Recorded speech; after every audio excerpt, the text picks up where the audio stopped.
The morning sun cast long shadows across the pristine lawns of Clarence's house as James Mitchell adjusted his red tunic for the 100th time that week. At 28 years old, he had served as a royal guard for 6 years, but the butterflies in his stomach suggested this was his first day all over again. Today marked a significant milestone in his career. He was being promoted to the personal security detail of Queen Camilla, a position that came with both honor and intense scrutiny. James had grown up in a modest household in Yorkshire, where his father worked as a coal miner and his mother taught at the local primary school. Military service had always been a family tradition, with his grandfather serving in World War II and his father completing 2 tours in Northern Ireland during the Troubles. When James announced his intention to join the Grenadier Guards, his parents couldn't have been prouder, though they worried about the dangerous aspects of military life. The path to becoming a Royal Guard wasn't easy. After completing his basic military training, James had undergone months of specialized instruction. He learned ceremonial drill movements that required absolute precision, studied royal protocol until he could recite it in his sleep, and underwent extensive background checks that examined every aspect of his life.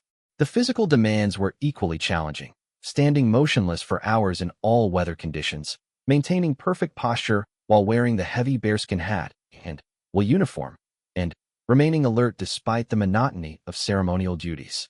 What set James apart from his colleagues wasn't just his military bearing or his unwavering dedication to duty. Those around him had noticed his unusual ability to remain calm under pressure, a trait that had served him well during several high-stress situations. There was the time when protesters had attempted to breach the palace gates during a state visit, and James had managed the crowd with such composure that even the senior officers took notice. Another incident involved a tourist who had suffered a heart attack near his post. James had provided first aid while maintaining his ceremonial position, earning praise from both his superiors and the royal family themselves. The royal household was a complex ecosystem that functioned with clockwork precision. Every morning began with detailed briefings about the day's schedule, potential security concerns, and specific protocols for each member of the royal family. James had learned that Queen Camilla maintained a particularly busy schedule, with numerous charitable engagements, official ceremonies, and private appointments that required different levels of security and ceremonial presence. During his previous assignments, James had observed Queen Camilla from a distance. She was known among the staff for her attention to detail and her strong opinions about how things should be done. Some guards found her demanding, while others appreciated her direct communication style. James had heard stories about her occasionally testing new staff members, wanting to ensure they understood the gravity of their responsibilities and the importance of maintaining royal dignity at all times. The promotion to Queen Camilla's personal detail came with specific instructions from his commanding officer, Colonel Harrison. The colonel was a veteran of 30 years' service, having worked with multiple generations of the royal family. His weathered face carried the wisdom of countless ceremonial events and security challenges. During their private meeting, he had emphasized that Queen Camilla valued competence, honesty, and absolute discretion above all else. Mitchell, the colonel had said, his voice carrying the authority of decades in service, this assignment requires more than just following orders. You'll be expected to anticipate needs, solve problems quietly, and represent the crown with dignity in situations that aren't covered in any manual. The Queen Consort has high standards, and she doesn't tolerate incompetence or insubordination. However, she also respects those who demonstrate genuine dedication to their duty. The briefing included detailed information about Queen Camilla's daily routines, her preferences for how security should be managed, and the various locations where James would be required to serve. From intimate garden parties at Highgrove to formal state banquets at Buckingham Palace, each venue presented unique challenges and required different approaches to maintaining both security and ceremonial standards. James spent his final days in preparation studying everything he could about royal protocol, reviewing floor plans of various royal residences, and practicing the specific ceremonial movements required for his new position. His fellow guards offered advice, some encouraging and some cautionary. The consensus seemed to be that success in this role depended largely on one's ability to anticipate rather than simply react, and to maintain absolute professionalism even in unexpected situations. The night before his first day, James called his parents to share the news of his promotion. His mother's voice trembled with pride as she told him how she had already informed half the village about her son's new position. His father, typically more reserved, simply said, "Do your duty, son, and make us proud." Those simple words carried the weight of generations of family service and sacrifice. Sleep came fitfully that night as James reviewed everything he had learned about his new responsibilities. He thought about the stories he had heard from senior guards about challenging moments in royal service, times when quick thinking and steady nerves had prevented minor situations from becoming major incidents. He wondered what tests might await him and whether he would prove worthy of the trust being placed in him. The morning of his first day dawned crisp and clear. As James prepared his uniform with extra care, ensuring every button gleamed and every crease was perfectly straight, he reflected on the journey that had brought him to this moment. From a small Yorkshire village to the heart of the British royal establishment was a path few could travel, and he was determined to honor the opportunity with every fiber of his being. His fellow guards offered final words of encouragement as he prepared to report to Queen Camilla's residence. Some shared insider tips about her preferences. She liked her security to be visible but unobtrusive, professional but not robotic. Others reminded him that despite her position, she was a person who appreciated genuine respect rather than mere deference. The walk to Clarence House felt longer than usual, though James knew the route by heart. Each step brought him closer to a new chapter in his military career, one that would test not only his training but his character. He thought about his grandfather's stories of wartime service, his father's tales of keeping peace in troubled times, and wondered what stories he would have to tell his own children someday. As he approached the ornate gates of Clarence House, James took a deep breath and straightened his shoulders. The guards on duty nodded respectfully as he passed, recognizing the significance of his new assignment. Inside the residence, staff members moved with practiced efficiency, each person playing their part in the intricate dance of royal household management. The morning briefing would begin in just a few minutes, and James knew that from that point forward, his life would be governed by the needs and schedule of Queen Camilla. It was a responsibility he didn't take lightly, and as he waited to be called into service, he silently renewed his vow to serve with honor, dignity, and unwavering loyalty to the crown. The first 3 weeks of James's new assignment passed without incident, allowing him to settle into the rhythm of serving Queen Camilla's household. Each day brought new experiences and insights into the complex world of royal protocol. He had learned that Queen Camilla preferred her morning briefings to be concise, but comprehensive, covering everything from weather conditions that might affect outdoor events to detailed security assessments for each location on her schedule. During these initial weeks, James observed Queen Camilla's interaction style with different members of her staff. She was known for her directness, often speaking her mind without the diplomatic cushioning that characterized many royal communications. With longtime staff members, she displayed a comfortable familiarity that spoke to years of working relationships built on mutual respect and understanding. However, with newer staff members, she maintained a more formal distance while she evaluated their competence and reliability. The Queen Consort's daily schedule was remarkably demanding. Most days began with private correspondence and briefings, followed by a series of public engagements that could range from charity visits to formal ceremonies. James quickly learned that each type of event required different security considerations and ceremonial protocols. Garden parties demanded one approach, while indoor receptions required another, and formal state occasions involved an entirely different set of procedures. One particular morning stood out during James's adjustment period. Queen Camilla was scheduled to attend the opening of a new children's hospital, an event that held special significance given her longtime advocacy for healthcare causes. The security briefing had identified several potential challenges, including the presence of protesters who opposed certain royal policies and the large crowd of well-wishers expected to gather outside the facility. As they prepared to depart Clarence House, James noticed that Queen Camilla seemed more focused than usual on the details of the day's arrangements. She asked specific questions about the route they would take, the timing of each segment of the visit, and the protocols for interacting with hospital staff and patients. Her attention to these details revealed someone who understood that royal visits carried significance far beyond mere ceremony. They could genuinely impact the lives of those involved. The hospital visit proceeded smoothly, with James maintaining his position as part of the security detail while observing Queen Camilla's interactions with patients, families, and medical staff. He was struck by her genuine warmth during these encounters, a side of her personality that rarely appeared in media coverage. She spent extra time with children, listened carefully to concerns raised by parents, and demonstrated genuine knowledge about the medical challenges being discussed. However, it was during the return journey that James first witnessed Queen Camilla's more challenging side. A miscommunication between the driver and the security team had resulted in taking a route that differed from the approved plan. While the deviation posed no actual security risk, it violated established protocol and created confusion among the escort vehicles. Upon arrival back at Clarence House, Queen Camilla requested an immediate explanation for the route change. Her tone was crisp and authoritative as she questioned the senior security officer about the breakdown in communication. James observed from his position how she demanded accountability while maintaining perfect composure, never raising her voice but making her displeasure unmistakably clear. This incident became a learning moment for the entire security team. Queen Camilla used the opportunity to reinforce her expectations about attention to detail, clear communication, and strict adherence to established procedures. She explained that these protocols existed not merely for bureaucratic reasons, but to ensure everyone's safety and to maintain the dignity of royal engagements. The following weeks brought a series of increasingly complex assignments that tested James's growing understanding of his role.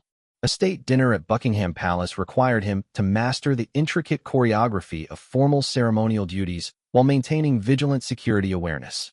The presence of foreign dignitaries added layers of diplomatic protocol that had to be navigated with absolute precision.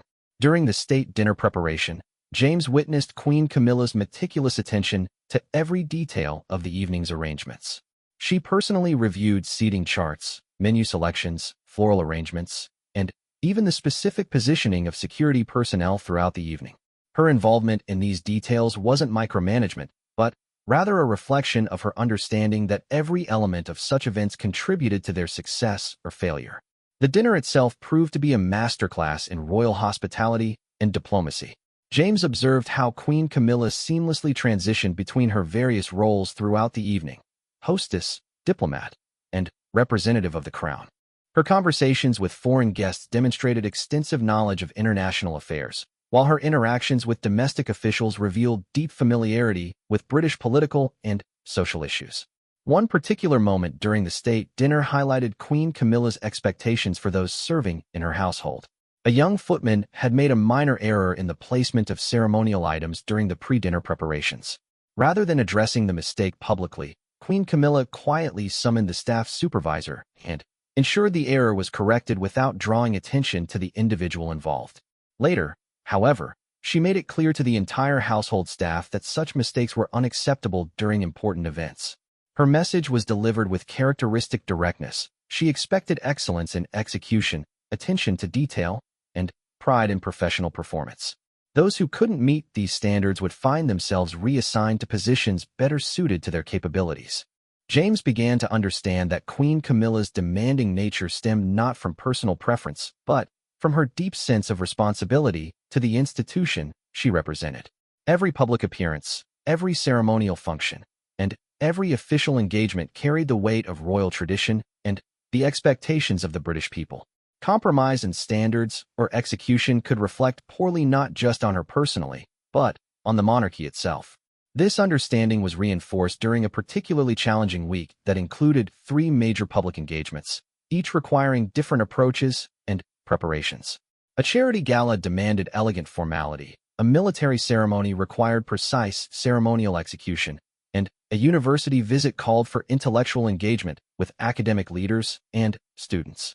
Throughout this busy period, James observed how Queen Camilla adapted her approach to match the requirements of each situation while maintaining consistent standards for those serving with her. Her staff learned to anticipate her needs, not through mind reading, but through careful attention to established patterns and clear communication about expectations. The complexity of royal service became even more apparent during the preparation for an overseas visit that would take Queen Camilla to 3 different countries over the course of 10 days. The advanced planning involved coordination between multiple security agencies, diplomatic services, and royal household departments. Every aspect of the trip, from transportation arrangements to ceremonial protocols in each country, required careful consideration and precise execution. James found himself involved in security briefings that covered not just immediate physical safety concerns, but also diplomatic sensitivities and cultural considerations that could affect the success of the visit. He learned about the political situations in each country they would visit, the specific security challenges present in different locations, and the ceremonial expectations that would govern their activities. These experiences reinforced lessons James had been learning about the nature of royal service. It wasn't simply about following orders or executing predetermined procedures. Instead, it required constant learning, cultural awareness, diplomatic sensitivity, and the ability to adapt quickly to changing circumstances while maintaining unwavering standards of excellence. As James's confidence in his role grew, he began to appreciate the subtle ways in which Queen Camilla tested and evaluated those who served in her household. She would occasionally ask questions that seemed simple but actually assessed someone's knowledge, judgment, or attention to detail. These weren't gotcha moments designed to embarrass anyone, but rather opportunities for her to understand the capabilities and reliability of her staff. The lessons learned during these first months of service would prove invaluable as James faced increasingly complex challenges in his role. Each experience added to his understanding of royal protocol, security requirements, and the high standards that governed every aspect of life in Queen Camilla's household. More importantly, he was developing the judgment and instincts that would serve him well when faced with unexpected situations that couldn't be addressed through standard procedures alone. The autumn morning that would change everything began like any other day in James's service to Queen Camilla. The schedule included a private reception at Clarence House for representatives from several children's charities, followed by a formal ceremony at Westminster Abbey commemorating the anniversary of a historic royal event.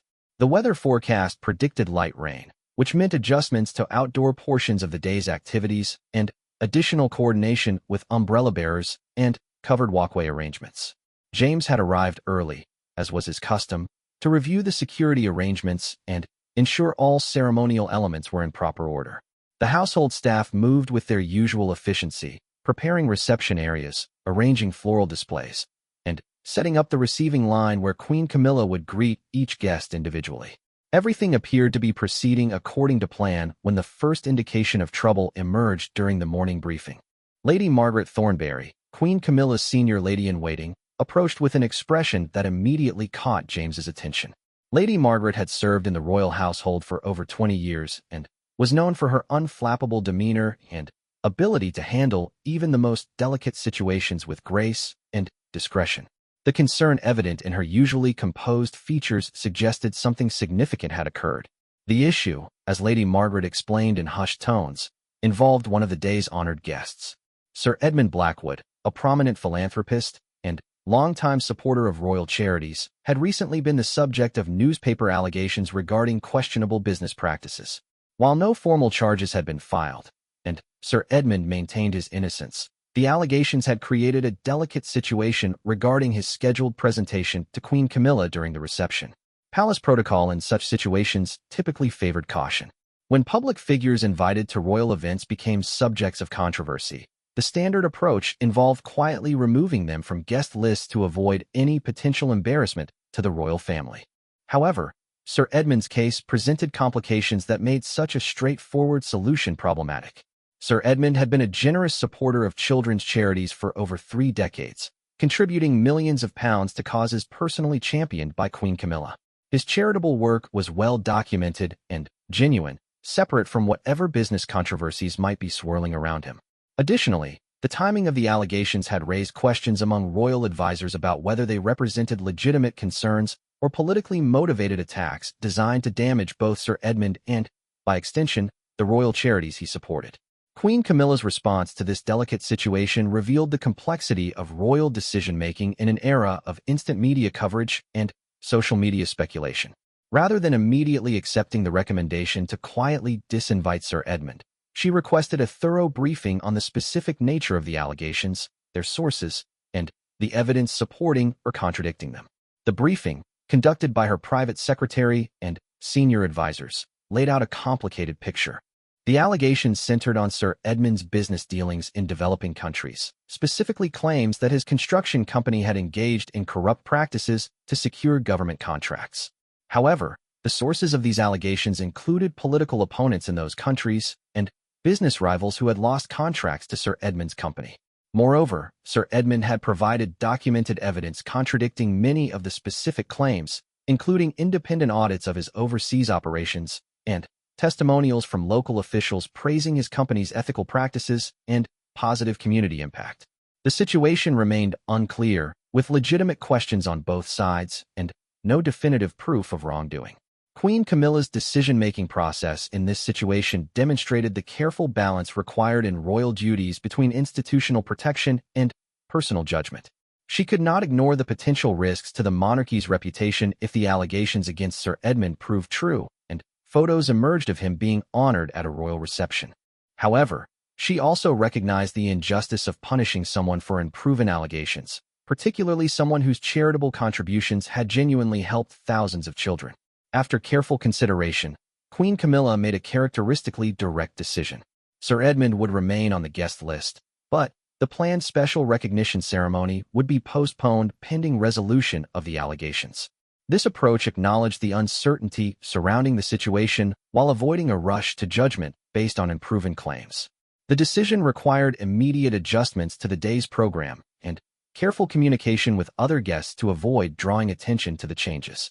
James observed the household staff implementing these modifications with professional efficiency, demonstrating the flexibility required to serve in the royal household, where situations could change rapidly based on external circumstances beyond anyone's control. However, the Sir Edmund situation proved to be merely the first challenge of what would become an exceptionally demanding day. As guests began arriving for the reception, James noticed increased activity among the security team monitoring the perimeter of Clarence House. Protesters had gathered outside the gates, their numbers larger than usual, and their chants more aggressive than typical demonstrations in the area. The protest appeared to be connected to recent government policies rather than specific royal activities, but the timing created additional security concerns for the day's events. The protesters' presence meant adjusting arrival and departure procedures for guests, implementing additional crowd control measures, and maintaining heightened alertness throughout the reception period. Queen Camilla's response to these developments provided James with another insight into her character and leadership style. Rather than expressing frustration about the complications affecting her carefully planned day, she focused on ensuring the safety and comfort of her guests while maintaining the dignity and purpose of the charitable reception. During the reception itself, James observed Queen Camilla's masterful handling of the complex social dynamics created by the day's various challenges. She greeted each guest with genuine warmth, spending appropriate time with charity representatives, donors, and volunteers while subtly managing the delicate situation surrounding Sir Edmund's presence. Her conversation with Sir Edmund struck a perfect balance between acknowledging his longtime support for children's charities and avoiding any appearance of endorsing his position regarding the business allegations. She thanked him for his charitable contributions while making clear that the royal family's support was for the causes themselves rather than any particular individual associated with them. The afternoon ceremony at Westminster Abbey presented its own set of challenges, beginning with the logistics of moving Queen Camilla's party through London streets, where protesters remained active at several locations. The security briefing identified 3 separate demonstration sites along their planned route, requiring coordination with metropolitan police units to ensure safe passage without unnecessarily restricting legitimate protest activities. Westminster Abbey itself presented a complex security environment due to its historic architecture, multiple entrance points, and the presence of numerous dignitaries, clergy, and members of the public attending the ceremony. James's role required maintaining awareness of Queen Camilla's immediate surroundings while coordinating with other security personnel positioned throughout the ancient building. The ceremony proceeded smoothly until an unexpected development during the formal processional highlighted the unpredictable nature of royal service. An elderly gentleman in the congregation suddenly collapsed, apparently suffering from a medical emergency. The incident occurred near Queen Camilla's position in the procession, creating an immediate decision point about how to proceed. Royal protocol in such situations typically prioritized maintaining ceremonial continuity while allowing emergency personnel to handle medical crises. However, Queen Camilla's response demonstrated her willingness to adapt protocol when human concerns demanded immediate attention. She paused the processional, inquired about the gentleman's condition, and waited until medical personnel confirmed he was receiving appropriate care before continuing with the ceremony. This incident illustrated the constant balance required between maintaining royal dignity and demonstrating appropriate human compassion. Queen Camilla's handling of the situation earned praise from attendees and media observers, who noted her genuine concern for the individual's welfare over strict adherence to ceremonial procedure. The day's events had tested multiple aspects of royal household operations, from security procedures to protocol flexibility, diplomatic sensitivity to crisis management. James recognized that such challenging days provided valuable learning opportunities that couldn't be replicated through training exercises or theoretical discussions. As the day concluded and Queen Camilla returned to Clarence House, she took time to debrief with her senior staff about the various challenges they had navigated successfully. Her focus was not on finding fault with anyone's performance, but on identifying lessons that could improve their handling of similar situations in the future. The debriefing revealed Queen Camilla's systematic approach to continuous improvement in royal household operations. She encouraged open discussion about what had worked well, what could have been handled differently, and how they might better prepare for unexpected developments during future events. James found himself impressed by the collaborative nature of this process and Queen Camilla's willingness to listen to input from staff at all levels. Despite her reputation for demanding high standards, she clearly valued the expertise and insights of those who served with her and recognized that effective royal service required teamwork and mutual respect. The incident that would define James's career and shock the royal household occurred on a particularly busy Thursday morning in late November. Queen Camilla's schedule included back-to-back engagements that would test the coordination and precision of her entire staff. The day was to begin with a private meeting with representatives from the Commonwealth Education Trust, followed by a ceremonial sword presentation to distinguished military graduates, and conclude with a formal dinner honoring visiting diplomats from several African nations. James had noticed subtle changes in Queen Camilla's demeanor over the past few weeks. The pressures of an increasingly demanding schedule, combined with various political controversies affecting the royal family, seemed to have shortened her patience with what she perceived as inefficiency or lack of attention to detail. Several staff members had received sharp corrections for minor errors, and the atmosphere in the household had grown noticeably tenser. The morning began with complications that would set the tone for the day's challenges. The first issue arose when the representatives from the Commonwealth Education Trust arrived 30 minutes early for their scheduled meeting, creating a logistical problem since Queen Camilla was still engaged in her morning correspondence and briefings. Protocol dictated that guests should not be kept waiting, but interrupting the Queen Consort's private time was also considered inappropriate. James observed as the household staff scrambled to accommodate the early arrival while maintaining the day's carefully planned schedule. The solution involved arranging for the guests to receive an extended tour of Clarence House's historic rooms, while Queen Camilla completed her morning routine. However, this adjustment required repositioning security personnel and modifying the planned meeting format. The Commonwealth Education Trust meeting itself proceeded smoothly, with Queen Camilla demonstrating her extensive knowledge of educational initiatives throughout the Commonwealth countries. However, as the meeting concluded and preparations began for the military ceremony, another complication emerged that would test everyone's ability to adapt under pressure. Colonel Davidson, the senior military officer responsible for the sword presentation ceremony, informed Queen Camilla that one of the graduating officers scheduled to receive recognition had been arrested the previous evening on charges unrelated to his military service. The arrest had not yet become public knowledge, but including the officer in the ceremony would create significant problems if media coverage emerged before the allegations could be properly investigated. Queen Camilla's response to this information revealed her growing frustration with the day's constant adjustments and complications.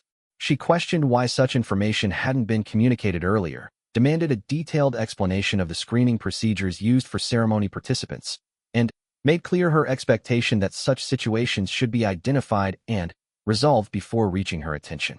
The resolution required immediate coordination between multiple departments to modify the ceremony program, adjust the presentation sequence, and ensure the change could be implemented without drawing attention to the absent officer. James watched as staff members worked efficiently to solve the problem while managing Queen Camilla's obvious displeasure with the situation. As the military ceremony began, the cumulative stress of the day's complications became evident in Queen Camilla's increasingly rigid adherence to protocol and her sharp attention to every detail of the proceedings. She corrected minor positioning errors that might normally be overlooked, questioned timing decisions that deviated slightly from the planned schedule, and generally maintained a level of scrutiny that made everyone involved more nervous than usual. The ceremony itself was proceeding successfully when an incident occurred that would test James's judgment and character in ways he could never have anticipated. During the formal presentation of swords to the graduating officers, Queen Camilla noticed that one of the royal guards stationed near the platform appeared to be favoring his left leg, suggesting possible discomfort or injury. Military protocol required guards to maintain perfect posture and positioning regardless of personal discomfort, and any visible signs of physical distress were considered breaches of ceremonial standards. Queen Camilla's concern was not merely aesthetic but practical. If a guard was experiencing medical difficulties, it could create security vulnerabilities or ceremonial disruptions that might affect the entire event. However, rather than discreetly inquiring about the guard's condition through normal command channels, Queen Camilla chose to address the situation directly. In a voice that carried clearly across the ceremony area, she called out to the guard, "You there, step forward immediately." The guard, a young man named Private Thompson who had been serving for less than 2 years, approached Queen Camilla's position with obvious nervousness. His slight limp became more pronounced as he walked, confirming her observation about his physical condition. The ceremony had to be paused as attention focused on this unexpected interaction. Queen Camilla's next words created a situation that would be remembered and discussed for years to come. Looking directly at Private Thompson, she stated firmly, "You are clearly unfit for ceremonial duties in your current condition. Kneel down immediately so we can continue this ceremony with proper dignity." The command created an immediate crisis for everyone present. Ordering a royal guard to kneel during a formal ceremony was unprecedented and violated numerous protocols governing military conduct and ceremonial procedure.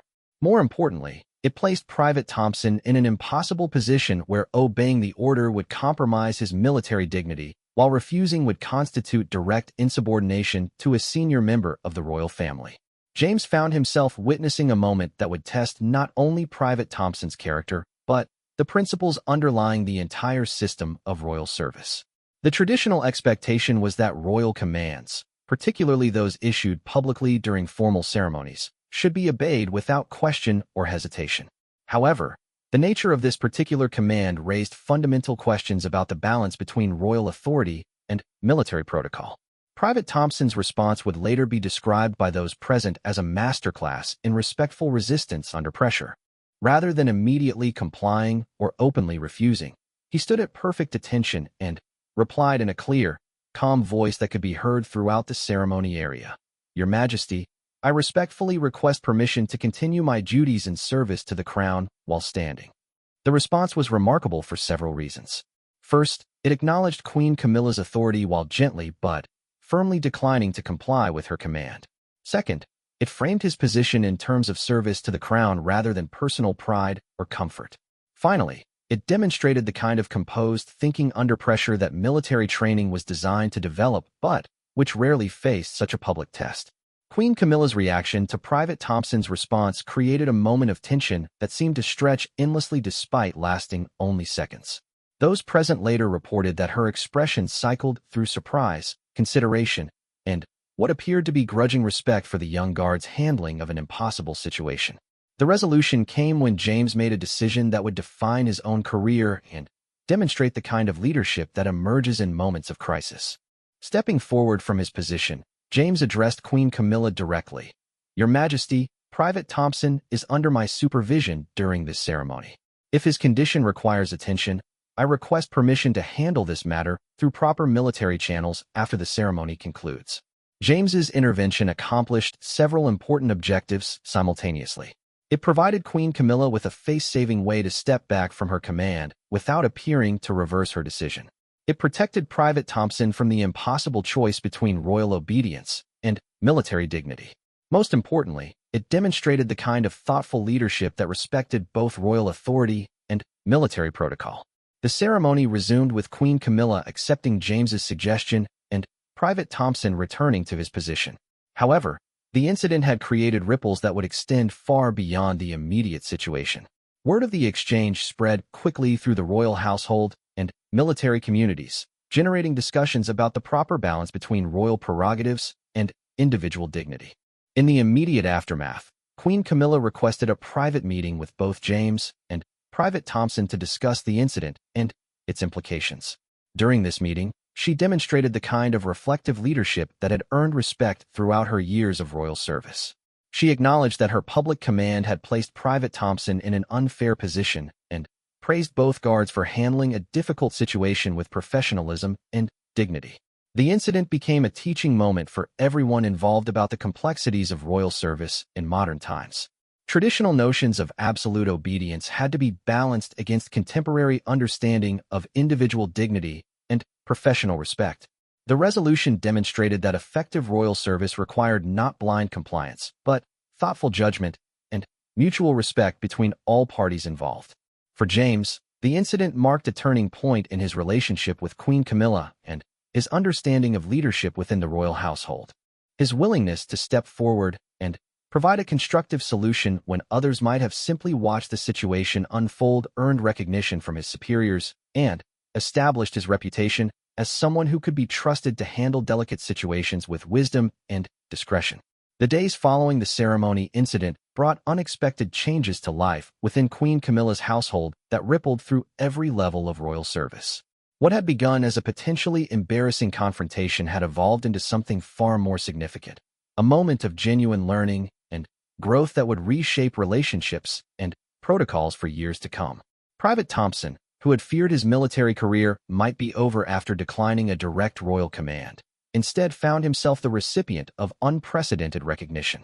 Queen Camilla personally wrote a commendation letter that was placed in his service record, praising his courage and professionalism under pressure. The letter stated that his response had demonstrated exactly the kind of character and judgment the crown needed in its service members. More significantly, the incident had prompted Queen Camilla to initiate a comprehensive review of protocols governing interactions between royalty and service personnel.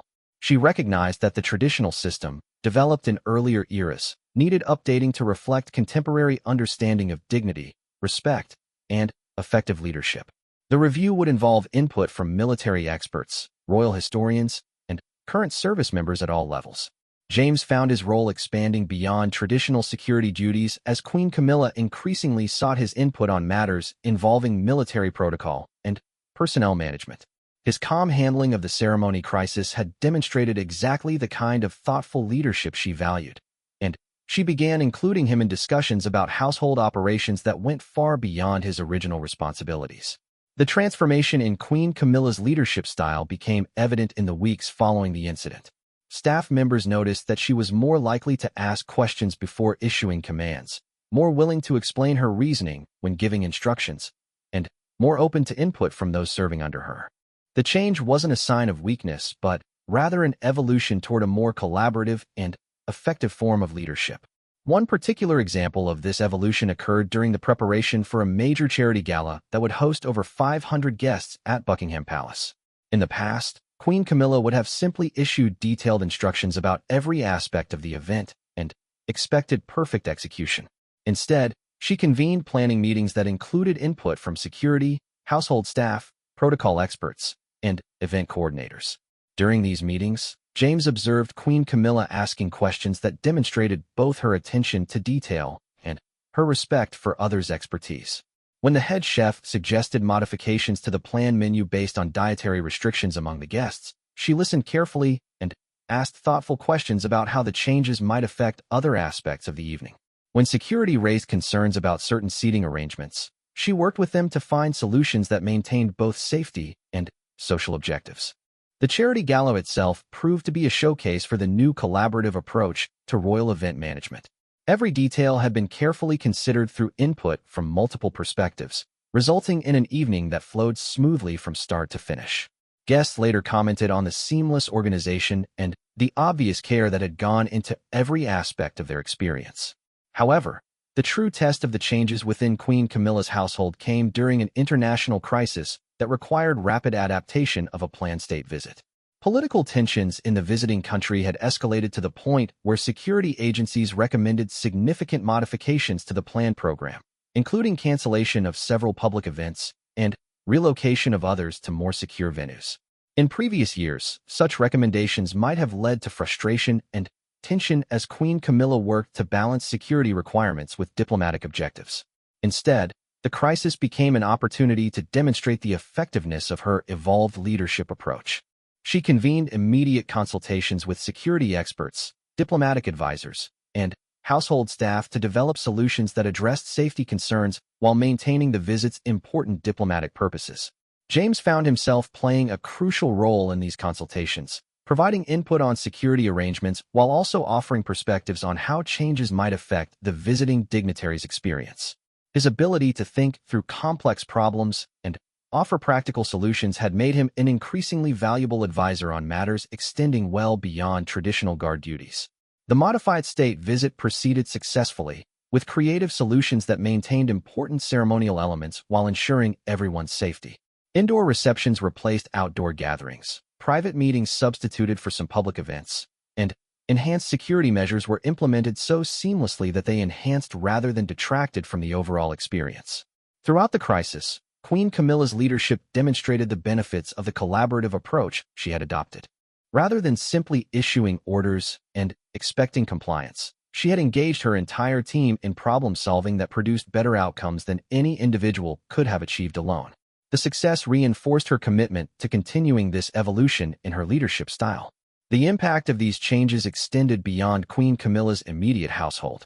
Other members of the royal family began adopting similar approaches to their own staff management, recognizing the benefits of collaborative leadership in addressing complex challenges.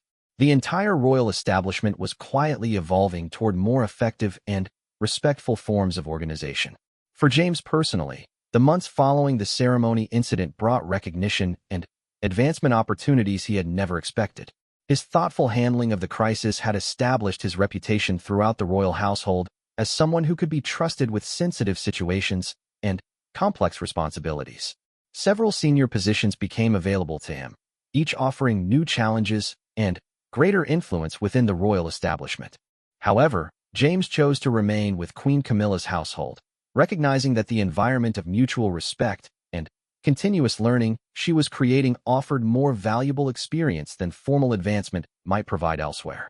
His decision reflected a mature understanding that the best career development often comes from deepening expertise rather than simply climbing hierarchies. The relationship between James and Queen Camilla evolved into one of mutual professional respect that transcended traditional boundaries between royalty and service personnel. She valued his judgment and often sought his input on matters involving staff management, security considerations, and operational efficiency. He, in turn, developed deep appreciation for the complexity of her role and the thoughtfulness she brought to balancing competing demands and responsibilities. Private Thompson's career also flourished in the wake of the incident that could have ended it. His calm response under pressure had demonstrated exactly the qualities military leaders valued most, and he found himself selected for advanced training programs and specialized assignments that would have been unlikely before his moment of crisis. The incident that had seemed catastrophic at the time had actually become the foundation for accelerated professional development. The broader lessons of the ceremony incident continued to influence royal household operations long after the immediate crisis had passed. Training programs were updated to emphasize collaborative problem-solving rather than simple obedience. New protocols were developed that balanced respect for royal authority with recognition of individual dignity and professional expertise. The entire culture of royal service was evolving toward greater effectiveness and mutual respect. As months passed, and the initial drama of the incident faded, what remained was a transformed working environment that attracted higher quality personnel and produced better outcomes for all involved. Queen Camilla's household became known throughout the royal establishment as a place where talent was recognized, expertise was valued, and everyone could contribute to their fullest potential. The story of James Mitchell, Private Thompson, and Queen Camilla's moment of leadership growth became part of royal household lore, not as a tale of conflict and confrontation, but as an example of how challenging moments could become opportunities for positive change. It demonstrated that effective leadership in any context required not just authority but wisdom, not just command but collaboration, and not just tradition but thoughtful adaptation to changing circumstances. Years later, as James advanced to senior positions within the royal household and Private Thompson built a distinguished military career, both would reflect on that November morning as a turning point that shaped not only their individual futures, but the entire culture of royal service. Queen Camilla's willingness to learn from the incident and evolve her leadership approach had created lasting positive change that benefited everyone involved and established new standards for excellence in royal household management. The incident proved that respect, dignity, and effective service were not mutually exclusive but rather reinforcing elements that, when properly balanced, created environments where everyone could achieve their highest potential in service to the crown and the nation.